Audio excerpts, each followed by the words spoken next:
Praise the Lord. இன்றைய காலை மன்னா, நீர் பரலோகத்துக்கென்று அழைக்கப்பட்டிருக்கிறீர், நித்திய ஜீவனை அளிப்பேன் என்பதே அவர் நமக்கு செய்த வாக்குத்தத்தம். 1 யோவான் 2:25.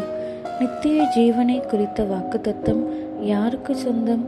உலகம் உண்டாவதற்கு முன்பே ஆதிகாலம் முதல் அது ஒவ்வொரு மனிதனுக்கும் வாக்கு பண்ணப்பட்டுள்ளது. யாதொரு மனுஷனும் நரக அக்கினிக்கென்று முன்குறிக்கப்பட்டவன் அல்ல. பரலோகத்துக்கென்று தேவன் ஒரு சிலரை மட்டும் முன்குறித்திருப்பார் எனில் அவர்களுக்காக மட்டுமே மரிக்கும்படியாக அவர் தம்முடைய ஒரே பேரான குமாரனை அனுப்பியிருந்திருப்பார்.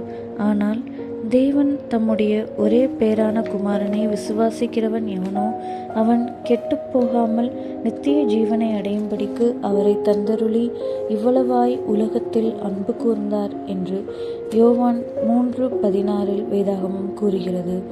விசுவாசிக்கிறவன் எவனோ என்னும் வார்த்தைகளை தயவாக கவனித்திற்கொள்ளுங்கள். எல்லா மனுஷரும் ரட்சிக்கப்படவும் சத்தியத்தை அறிகிற அறிவை அடையவும் தேவன் சித்தமுள்ளவராய் இருக்கிறார் என்று 1 தீமோத்தேயு 2:4 வாசிக்கிறோம். வருத்தப்பட்டு பாரம் சுமக்கிறவர்களே, நீங்கள் எல்லாரும் என்னிடத்தில் வாருங்கள், நான் உங்களுக்கு இளைப்பாறுதல் தருவேன் என்று கர்த்தராகிய இயேசு மத்தேயு 11:28 கூறியிருக்கிறார். அவர் பரலோகத்துக்கென்று முன்குறிக்கப்பட்டவர்களே, நீங்கள் எல்லாரும் என்னிடத்தில் வாருங்கள் என்று கூறவில்லை. மேலும் அவர், ஒருவன் தாகமாயிருந்தால் என்னிடத்தில் வந்து பானப்பண்ண கடவன் என்று யாவரையும் வருந்தி அழைப்பதை நாம் யோவான் 7:37 காண்கிறோம்.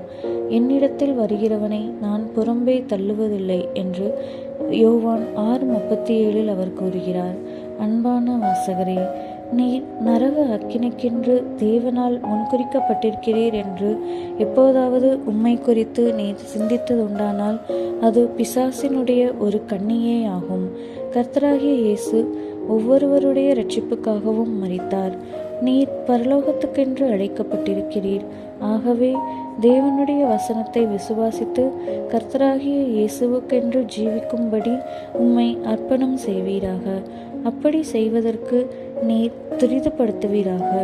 ஏனெனில் நீரே கர்த்தராகிய இயேசுவின் இரகசிய வருகையை தாமதிக்க செய்கிறவராயிருக்கக்கூடும். கர்த்தர் தமது வாக்குத்தத்தத்தை குறித்து தாமதமாயிராமல் ஒருவரும் கெட்டுப்போகாமல் எல்லாரும் மனம் திரும்ப வேண்டுமென்று விரும்பி நம்மேல் நீடிய பொறுமையுள்ளவராயிருக்கிறார் என்று 2 பேதுரு 3:9 வாசிக்கிறோம். ஆமென்.